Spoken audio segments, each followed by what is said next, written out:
আবার বদমাসি। কি হয়েছে তোমার? তোমার ঘুম নাই? কটা বাজে? 12টা পার হয়ে গেছে। তোর খাটে উঠা আমি বের করে দিব। তুই ভদ্রভাবে ঘুমাস না, তুই কামড় দিস। কি হয়েছে? যাও রক্সের কাছে গিয়ে সহ যাও। কি হয়েছে বাবা? কি হয়েছে? কি হয়েছে? তুই উপরে উঠবি? উপরে উঠবি তুই? যা জল খাই, আগে জল খাই আসো, যাও।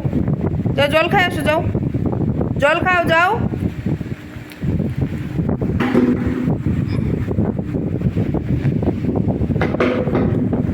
কি অবস্থা! এই যে এই বোতল।